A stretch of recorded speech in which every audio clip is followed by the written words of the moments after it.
Inaata mula nung kiniyot nila Tatay Digong at ngayon po nagkakaroon ng napakalaking marcha ang mga supporters si Tatay Digong at kanina lang po kasapi kami sa marcha. Tumigil po kami sa ICC, nagbigay kami ng petisyon na nagsasabi na dapat palayain ang Tatay Digong dahil siya po'y kinidnap at hindi dapat na magtuloy ang jurisdiction ng hukuman dahil ang kidnapping po ay illegal. Magtitipon-tipon po kami muli sa Mali Field, parang luneta yan dito para sa mas malaking pagtitipon. Pero dumaan muna kami dito sa Duterte Street dahil alam namin na marami pong mga nagmamahal kay Tatay Digong na bumisita. No? Pero maya-maya po, magmamarcha uli kami papunta doon sa Mali Field at sasamahan namin yung ibang mga Pilipino. Well, dalawang bagay po ang sasabihin ko ngayon. No? Unang-una, nabago na po ang messaging ng ating mga kababayan. Ang kanilang panawagan, palayain si Tatay Digong dahil siya ay kinidnap. Ang kidnapping ay illegal. Ito'y labag sa kanyang karapatang pantao ng due process na nakaukit din sa European Convention on Human Rights. At dahil siya po ay nasa Europa, importante po na bigyan buhay ang kanyang karapatan to due process. Pangalawa, yung hindi pagpresenta sa kanya sa hukuman sang-ayon din sa Tratado ng Rome Statute ay paglabag sa soberenya ng Pilipinas. Now, ang panawagan ngayon ng taong bayan dito para sa kanilang gobyerno sa Netherlands na siyang nagkukulong kay Tatay Digong at ang mga gwardya ay mga Dutch employees na palayain siya dahil bilang isang bansa na kasapi doon sa Tatay Digong at ang mga gwardya ay mga Dutch employees na palayain siya dahil bilang isang bansa na kasapi doon sa European Treaty on Human Rights, may obligasyon siya na protektahan at itaguyod ang karapatang pantao ni Tatay Digong to due process na ipinagkait sa kanya nung siya po ay kinidnap. So hindi na po kami nananawagan sa ICC dahil naman po ay isang legal na proseso. Talagang bahala mga abogado ni Tatay Digong dyan. Pero karamihan po dito ay mga Europeans at hiningi nila lalong-lalo na sa gobyerno ng Holland na siyang nagkukulong kay Tatay Digong na hindi dapat magpatuloy ang pagkakakulong dahil ito'y labag sa karapatang pantao ni Tatay Digong. So yan po ang bagong sigaw ng mga Pilipino dito sa Europa. No? At tama naman po ang sigaw nila dahil lilinawin ko lang po, itong kulungan nito kung nasaan si Tatay Digong, yan po ay kulungan ng Holland. Kumbaga, binabayaran po ng ICC ang mga space na ginagamit nila sa Dutch government. At lahat ng gwardya po dyan ay empleyado ng Dutch government. So, kung siya ay nakakulong ngayon at itong pagkakakulong ay paglabag sa kanyang karapatang pantao, ang lumalagabag po ay mga ahente ng gobyerno ng Netherlands. Kaya ang panawagan po ngayon sa Dutch government at sa European Union, dahil kabahagi naman po ang Netherlands ng European Union, ay palayain dahil ang kidnapping ay illegal, labag sa right to due process ng ating Pangulo. Tungkol naman po sa aking kalagayan, well, nagkaroon po ng anunsyo na padadaanin daw nila sa Interpol yung aking warrant of arrest. Well, unang-una, wala pa po ako nakikitang kahit anong warrant of arrest. Sa totoo lang, nababasa ko lang yan sa periodiko. Pero ang proseso po kasi dyan, titignan ng judge kung mayroong probable cause.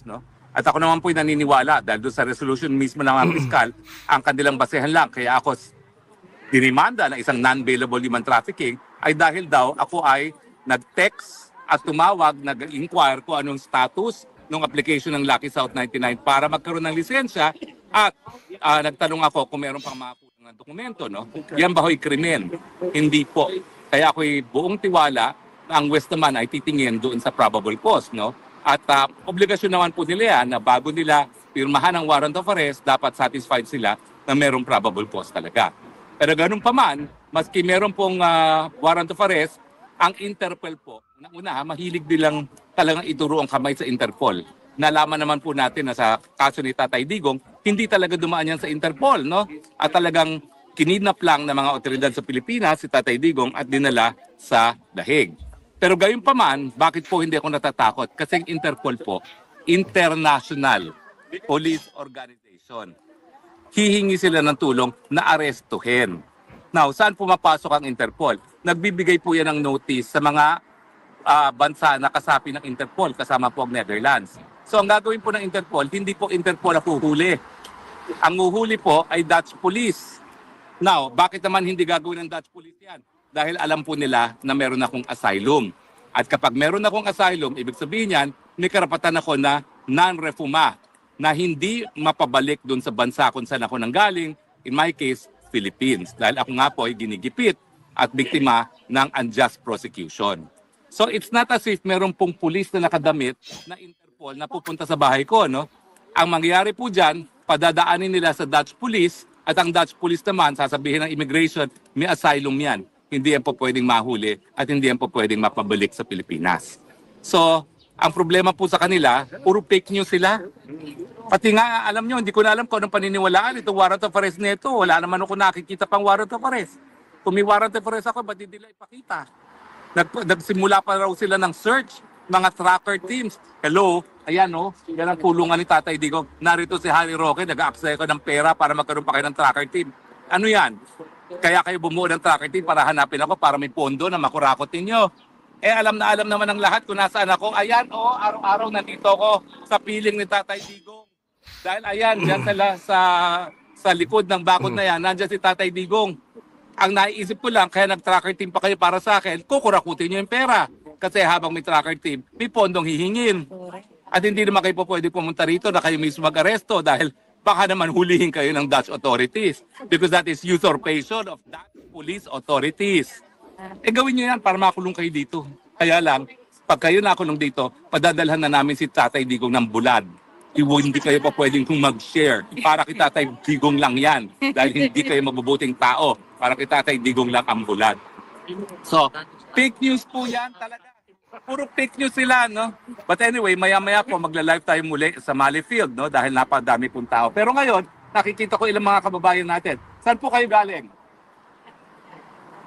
Ako 35 years na ako dito. 35 years. Pero simula talagang Duterte kami. Saya kasama. Oo. Pumunta ba kayo sa Mali Field maya? Nakita-kita ka nga po sa tabi. Ah! Ako yun. Namamalengke po ako dito. Kaya nga. Oo. Kayo po. Oo. Kasi saan po kayo? Taga Switzerland. O, ba't po kayo nandito ngayon? Abay, para kay Tatay Digong. Oo. Ano po mensahe nyo kay Tatay Digong?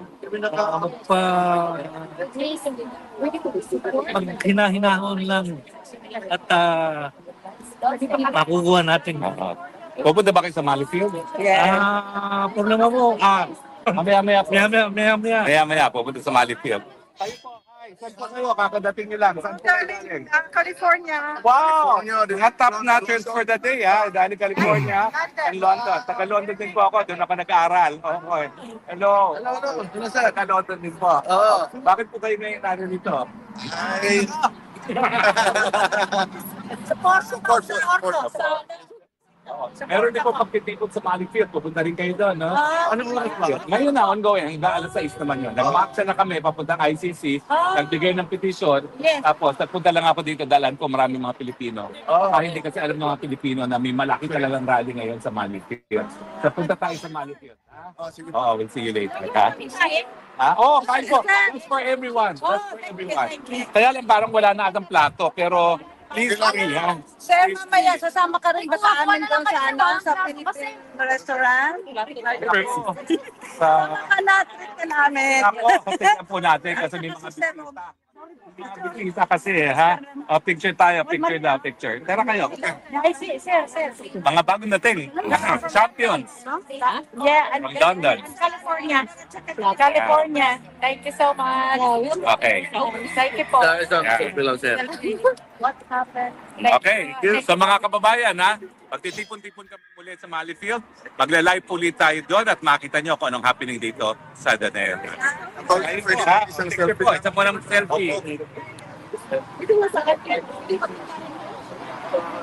Salamat po. Talaga po lahat dito, libre pagkain. Lahat po sa ating lahat, ha? So hanggang mamaya po, nanalo siya ng tambak bilang alkalde na yung kanyang anak na si Kong Pulong ay re-elected, yung kanyang anak is now vice mayor, at yung kanyang apo is also congressman. At tuwan-tuwa po siya sa pagkapanalo, nagpapasalamat po siya sa lahat ng mga taga Davao. At bagamat he would have wanted the results doon sa Duterte to be better, happy na rin po siya dahil napag-alaman naman po niya na ligtas na sa impeachment itong si VP Sara Duterte. No? Sasama po si Bong Duterte, si Sir Bong, sa lahat sa pagpupulong ng mga Pilipino. Lahat po kayo dyan, kung kayo nasa Europe, kung kayo planong bumisita, 17 po, may marsya tayo. Alas 11 na umaga, magsisimula po yan sa ICC, papunta po tayo ng park. Sa 24 po, meron tayong pagtitipon sa park din at saka 31, inaayos po ang detalye ng birthday celebration ni Inday Sara Duterte. Meanwhile, ang pangako po ng lahat ng Pilipino from all walks of life, walang iwanan, araw-araw po narito sa Duterte Park at narito naman po tayo habang narito ang mga nagsusuporta kay Tatay Digo. So hanggang sa o nga pala po, as an additional update from The Hague, naghain po ang mga abogado ni Tatay Digong ng panibagong motion to disqualify or to inhibit yung dalawang judges from Africa and from Latin America dahil sila nga po ay nagdesisyon ng nauna na dapat ipatuloy ang preliminary investigation. Ang ibig sabihin, meron na silang prejudgment dun sa na merong jurisdiction ng hukuman. Kaya pinapadisqualify po ng ating mga abogado ni Tatay Digong itong dalawang witness na ito. Iba pa po ito dun sa naunang nabasura na dapat din gusto mag-disqualify. Kasi yung una-unang nabasura na ng korte ay nakabase sa probisyon ng ICC Rome Statute na applicable lang kapag nagkakaroon ng voluntary inhibition ng mga judges. Ito po ngayon, ang inhibition ay nanggagaling sa partido mismo, sa akusado at sa mga akusado. So wala pa pong decision dyan ng hukuman. Yan po yung nasumite at 12 ng Mayo, kung hindi po ako nagkakamali. No? At inaantay po natin ang magiging desisyon ng korte. Maraming salamat po. That's